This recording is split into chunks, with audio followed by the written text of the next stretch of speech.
Hi, how you doing? This video is in response to one recently released by Matt Easton of the Schola Gladiatoria channel.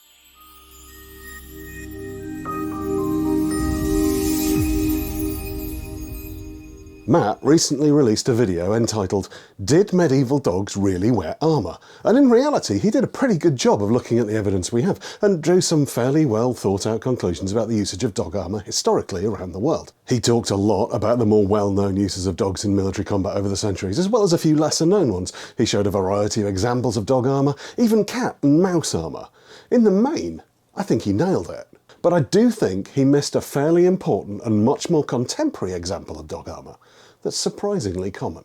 I make no secret of the fact that I'm an absolute geek, and one of the ways that that manifests itself is that I spend an awful lot of time here, in Minecraft. I follow a lot of the amazing folk on Hermitcraft, B-Dubs, Scar, Gem, Tango, Impulse, to name but a few. If this means anything to you, then you probably know from that list that I consider myself to be primarily a builder.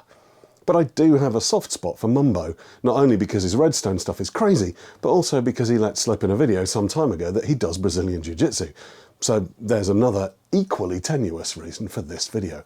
Anyway, let's get back to the topic in hand. Dog armour. In October 2023, the mob vote was won by armadillos, and they were introduced to the game. Unlike real-world armadillos, in Minecraft they drop scoots, hardened plates of armour.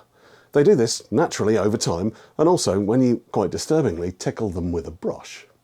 If you collect these scoots, either manually or with a little automated farm like this one, when you have 6, you can craft them to make armour for your dog. Now, I realise that technically, according to game lore, these are not dogs, they're wolves, but the design of their skins makes it pretty clear that they're actually dog breeds, and the fact that they're so easily domesticated backs that up. Interestingly though, much as Matt says in his video, dogs were used primarily for hunting and guarding, and that's much the same here in Minecraft. A wolf you've tamed will attack any other entity, player or mob, that hits you, or that you hit. You can't send them off to attack on your behalf. And so, unlike an awful lot of Minecraft mechanics, the way dogs work is actually pretty accurate historically.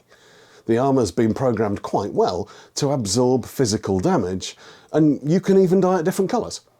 I think the only question I have here is, why armadillos? You can get armour for yourself in a variety of materials: leather, iron, gold, diamond and netherite. You can get horse armour in most of them too, but dogs have to wear a weird beige thing that looks oddly like a shrimp. Well, I mean, I guess it's a start.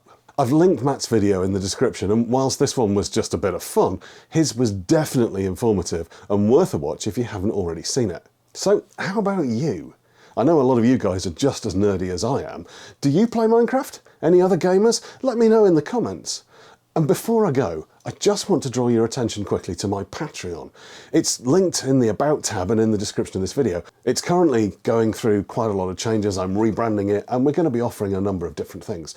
But please, go take a look. That would be amazing if you could. And to those of you still here, at the very end of the video, fight team.